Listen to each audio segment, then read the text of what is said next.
ओम गुरुर्ब्रह्मा गुरुर्विष्णु गुरुर्देवो महेश्वरा गुरुर्साक्षात् परब्रह्म तस्मै श्री गुरुवे नमः। अखंडमंडलाकारं व्याप्तं येन चराचरं तत्पदं दर्शितं येन तस्मै श्री गुरुवे नमः। नमस्कार, स्वागत है आपका आचार्य वाणी में। मैं आचार्य डॉक्टर विक्रमादित्य आपके साथ हूँ। आपकी राशि के दृष्टिकोण से कर्क राशि वालों, जून का मध्यकाल किस प्रकार का आपका रहेगा आपको अच्छे से समझना चाहिए। आपकी राशि के दृष्टिकोण से बहुत बड़े बड़े परिवर्तन आपकी कुंडली के अनुसार से होने के योग दिखाई देते हैं। सबसे बड़ा परिवर्तन सूर्य, बृहस्पति महाराज, मंगल, इन सब ग्रहों का परिवर्तन आपकी राशि के दृष्टिकोण से जहाँ हो रहा है वो बहुत विशेष योग बनाता दिखाई दे रहा है। देखिए, सूर्य आपके 12वें राशि में प्रवेश करेंगे इस जून के मध्यकाल में।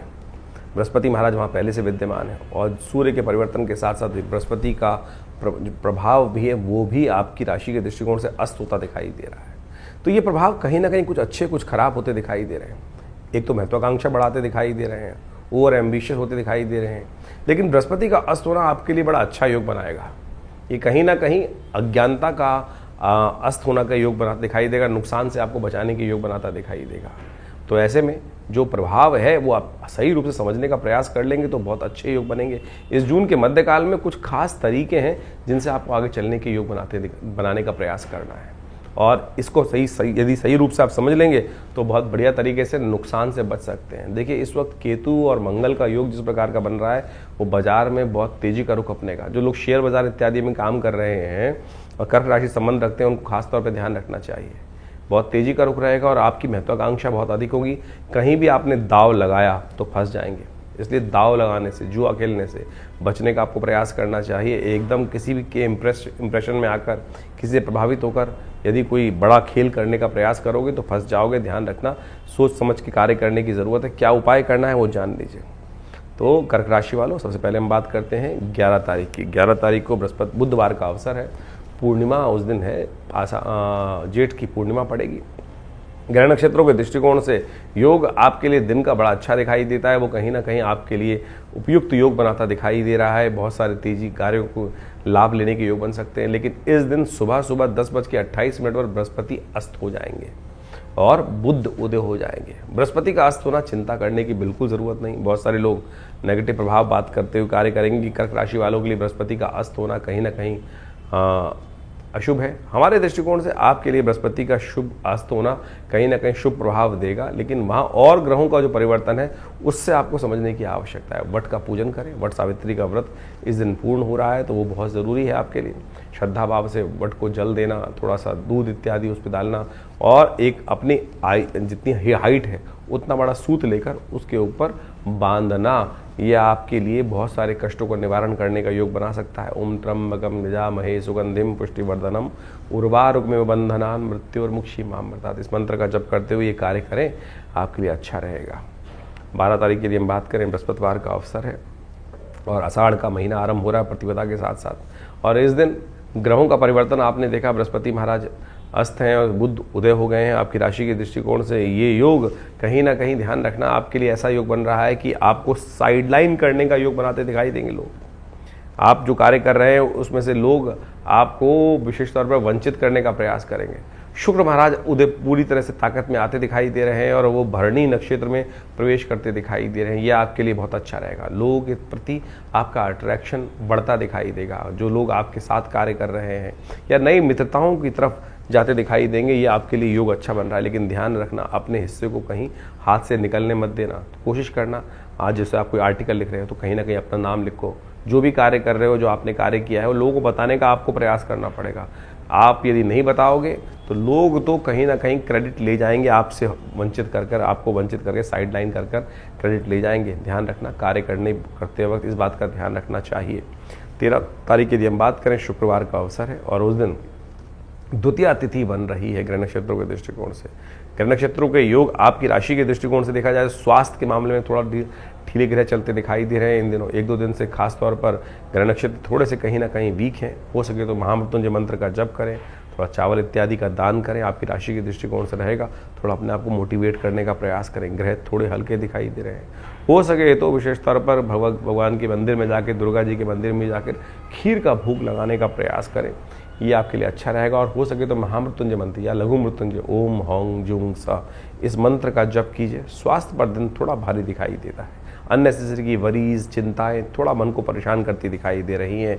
निवारण आपके पास है, मन को बल दीजिए, चंद्रमा को बल देने का प्रयास करें। ये दान जो बताया है चंद्रमा को बल देगा, अच्छा रहेगा आपके लिए। 14 तारीख की यदि हम बात करें, शनिवार का अवसर है और उस दिन तृतीया तिथि, आषाढ़ मास की कृष्ण पक्ष की तृतीया तिथि विद्यमान है। ग्रह नक्षत्र परिवर्तन की तरफ जा रहे हैं और ये जो सूर्योदय हो रहा है कहीं ना कहीं कुछ नया मोटिवेशन लेके आता दिखाई दे रहा है और इस मोटिवेशन से आपके लिए सही चीज़ों को समझ के, सही चीज़ों को पूर्वाभास के साथ आपको उसकी ज्ञान प्राप्त होने के योग दिखाई देते हैं। ध्यान रखना, भद्रा का योग है, नए कार्यों को आरंभ करने के लिए दिन उपयुक्त नहीं है। कम से कम दोपहर तक का टाइम तो नहीं दिखाई देता, 3:45 बजे के बाद नए कार्यों में हाथ डालना आपके लिए अच्छा रहेगा। विघ्नों को दूर करने के लिए गणेश चतुर्थी है तो भगवान गणेश का सुंदर स्तवन करें, हो सके तो उनको पीले पुष्प अर्पित करें।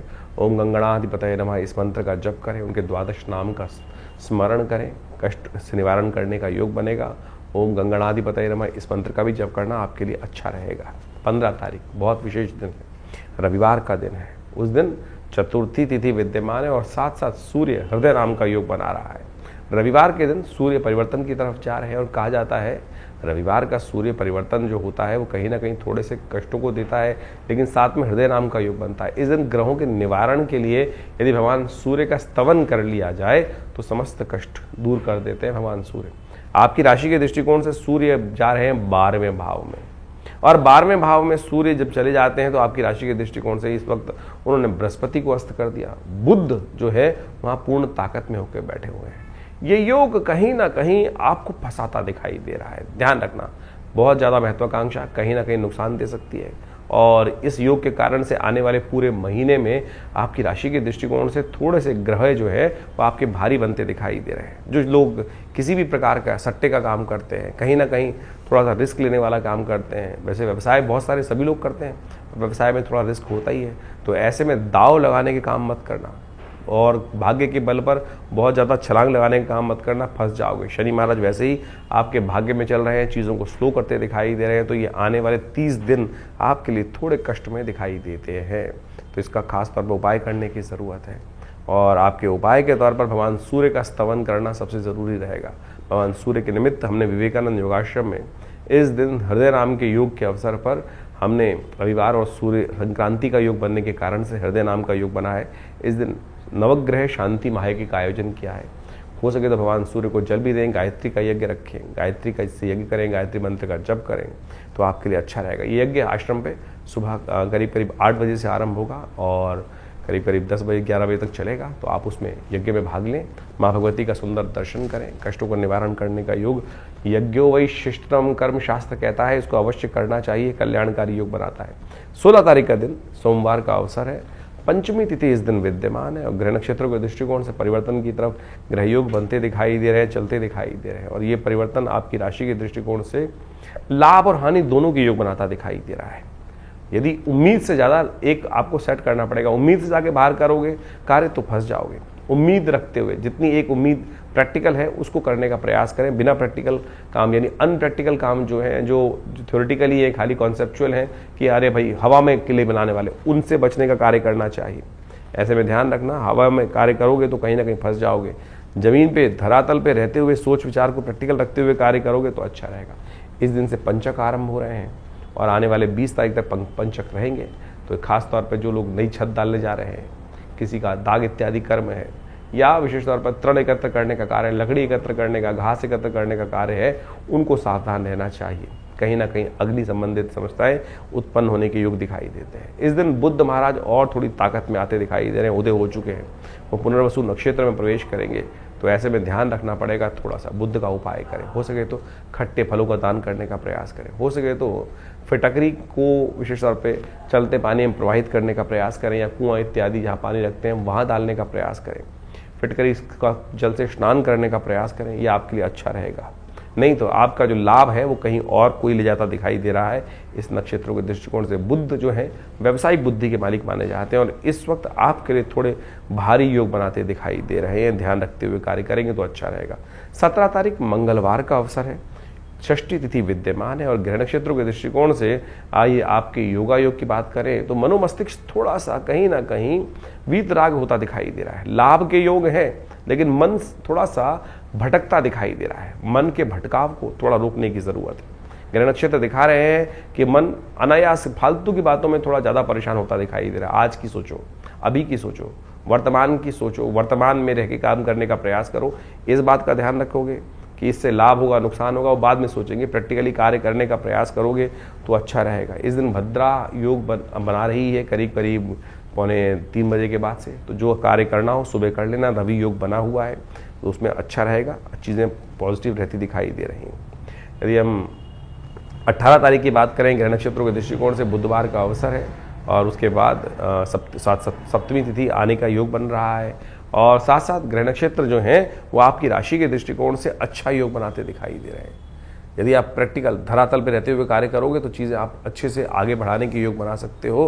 ग्रह नक्षत्र साफ साफ दिखाते दिखाई दे रहे हैं। उसके बाद मन में धर्म का उदय होने के योग बन रहे हैं। ओवरऑल इस बात का ध्यान रखें कि जो लोग हवा में बातें करें, बहुत सारी चीज़ें ऐसी होंगी कि कोई व्यक्ति आपके पास आया और उसने कहा कि भाई ऐसा काम कर दो, ऐसा इन्वेस्टमेंट कर दो। सपोज कोई इंश्योरेंस बेचने आया, आगे आने वाले टाइम में आपको इतने पैसे मिलेंगे, इतने पैसे मिलेंगे, इतने पैसे मिलेंगे।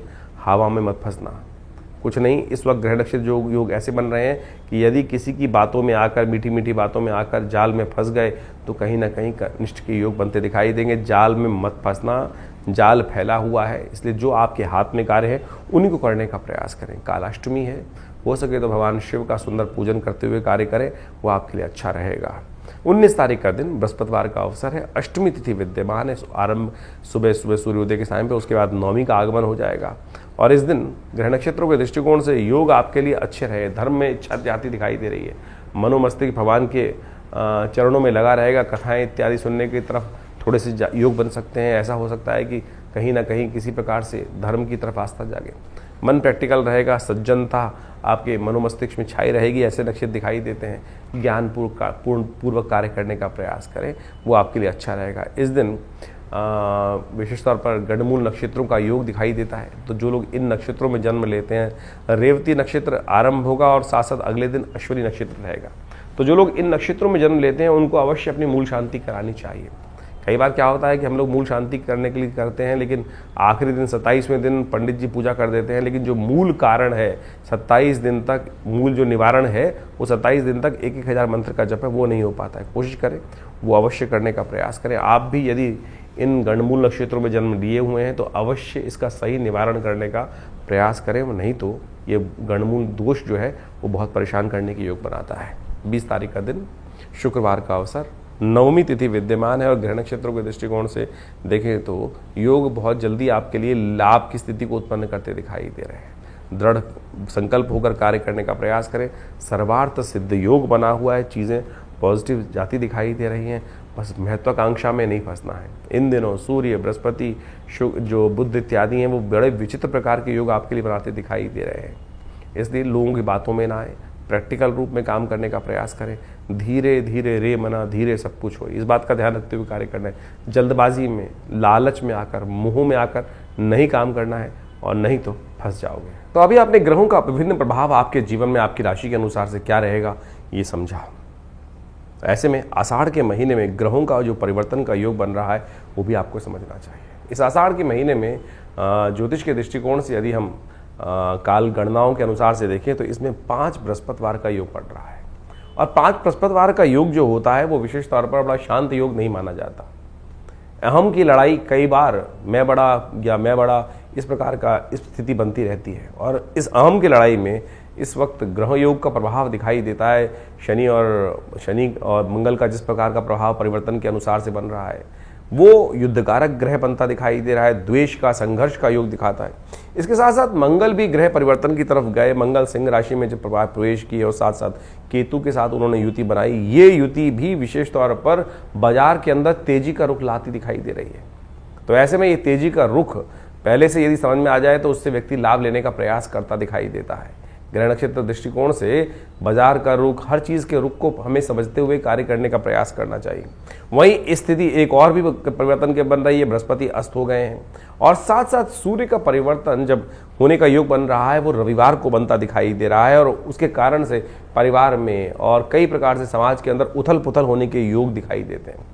आकाशीय क्षेत्र में विशेष तौर पर विस्फोट के योग बनते दिखाई दे रहे हैं ग्रह नक्षत्रों के दृष्टिकोण से।